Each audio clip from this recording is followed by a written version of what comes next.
Gracias, José Antonio Pardo. Sí, los libros siempre los revisamos en la editorial como para que le llegue al público en general y no obstante que son temas complicados y muy profundos, sobre todo de la religión, la relación con la economía, que como tú dijiste, en un mundo moderno donde hay rechazo implícito por algunos de estos temas o por relacionarlos. De todos modos, tu tesis, y créanme que cuando lo lean lo van a entender así, es bastante claro en cuanto a lo que está defendiendo y en el enfoque que le da, sobre todo en la relación para entender nuestra sociedad, para entender el mundo y también para comprender por qué de repente este concepto que tenemos de la economía, del dinero, lo hemos endiosado de alguna manera, ¿no? Y todo se mueve por ese poder y a la vez la superstición, la religión, que va mucho de ellos, los amuletos, incluso todos estos rituales que hacemos en una especie de religión por precisamente obtener esa escasez o curar esa escasez de la que tú hablas. Y una de las escasez que tenemos muchas veces es el alma que a veces podemos tener muchos bienes materiales, podemos tener una religión, podemos entender muchas cosas de la vida, pero siempre, a veces nos pasa muy frecuentemente que tenemos un pequeño vacío, y el arte es precisamente una de esas manifestaciones que nos ayudan a entender ese vacío, a vivirlo o incluso a crear. En este sentido, quiero hablarles un poco del libro Desde el Atril, que fue el primer libro que publicó con nosotros el maestro Horacio Pochet, que tiene una narrativa de verdad rica, graciosa, simple y a la vez muy curiosa, porque estamos viendo el punto de vista de un músico de la Orquesta Sinfónica Nacional y todo lo que pasa, cómo ver el público, el Bellas Artes, pues toda la sinfónica desde un punto que parece insignificante, pero que en conjunto hacen toda la orquesta, que es el atril. Y el atril se convirtió en un personaje, ya atreviéndome a decir, de la editorial, ¿no? Porque ya no es nada más el objeto que detiene la partitura, sino es ya un personaje desde donde se está viendo todo un mundo.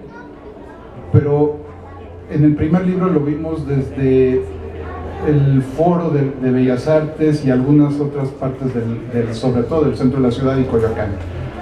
Ahora lo vemos salir al mundo y conocer este mundo de una manera muy peculiar. Créanme que este libro es una delicia, cómo se ve Estados Unidos, Europa, las salas de concierto. Bueno, ya no quiero seguir hablando, que nos hable Horacio de él y que nos deleite también con parte de sus piezas musicales.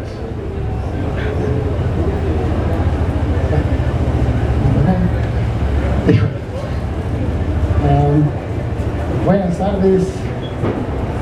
Después de todo lo que me siento muy cohibido para hablar, porque no es mi trabajo hablar, tocar, ¿verdad? Entonces, nunca fui muy fluido hablando. Mi madre me contaba que tenía 2 años y yo no decía nada, no hablaba. Entonces me llevaron con el pediatra, ¿no? Para que me revisaran y a ver si tenía un problema de sordera.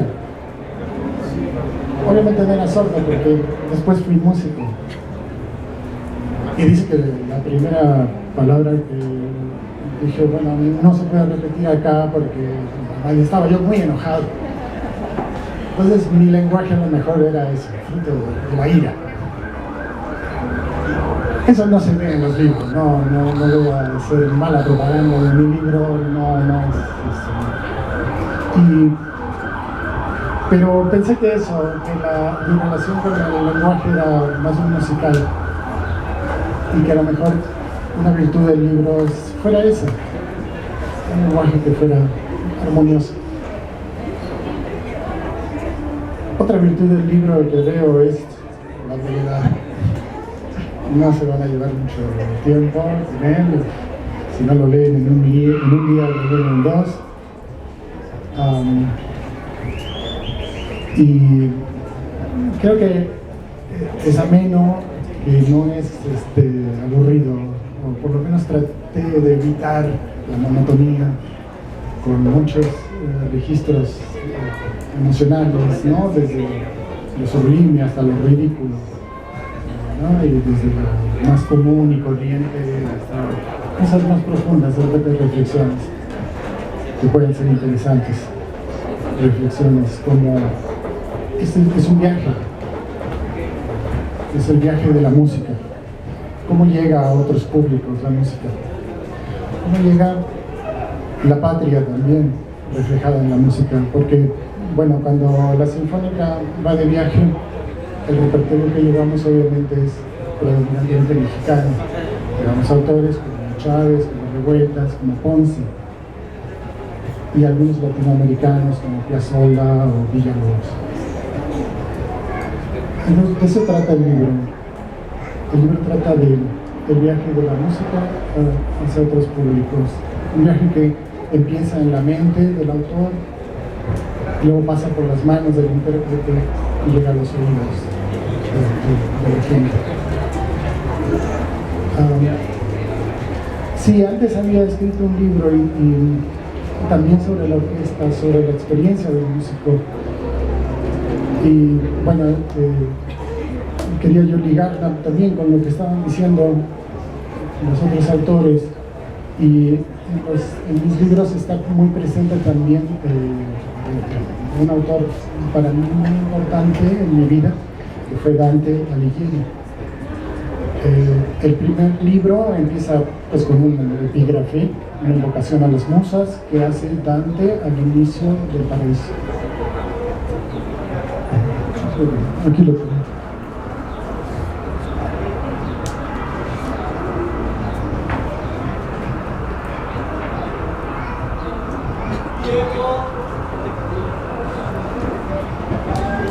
Oh muse, oh alto ingenio, oh musas, oh alto ingenios, ayúdenme. Oh memoria que apunta lo que vi, ahora se verá tu auténtica nobleza. Y el libro trata, bueno, está estructurado en torno a las musas. Digamos, el elemento que da coherencia a todo este mosaico de historias es el plafón de Bellas Artes, el plafón de las musas de Bellas Artes. Entonces cada capítulo del libro es una musa. Y en el segundo libro tiene también esta invocación de Dante Alighieri, el hecho de que está dividido en tres partes.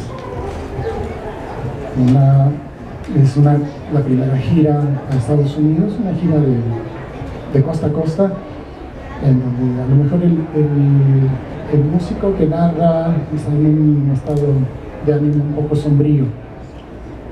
La segunda gira, que se llama Flores de Durazno, es una gira por Europa de 3 semanas, bastante larga, por Holanda, Francia, Alemania. Y ahí el músico que narra tiene una transformación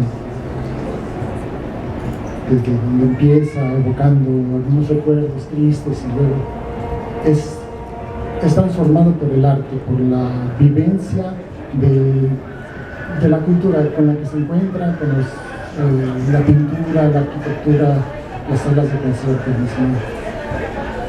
Y luego la tercera parte pues también es una gira europea, pero con un ánimo mucho más ligero, más, no sé cómo describirlo, pero más claro en su interior. Y ahí, bueno, sería la culminación del libro, es una especie de paraíso musical. Entonces, en la tercera parte, creo que el músico, yo hablo en tercera persona porque, como dice Pardo, como es algo que ya escribí hace años, ya soy un poco diferente, ¿no? Ya me veo como otro allá, ¿no?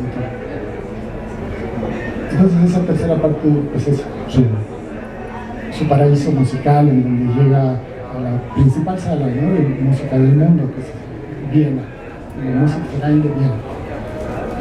Y ahí ya todos los verbos están escritos en presente para enfatizar esa sensación, ¿no?, de realización, ¿no?, de que ya llegué a donde quería llegar.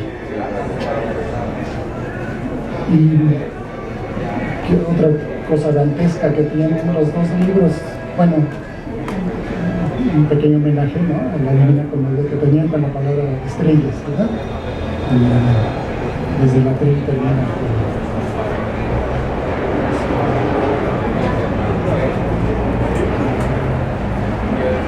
Cuando la tiniebla invade las calles, queda el palacio a resguardo de los veladores, queda la música archivada, guardando intérpretes de su belleza, queda el artista sumergido en su corazón, vigilante a la escucha del ser, pero no está solo. En la inmensa noche, en el vasto y profundo cielo, velan también las estrellas.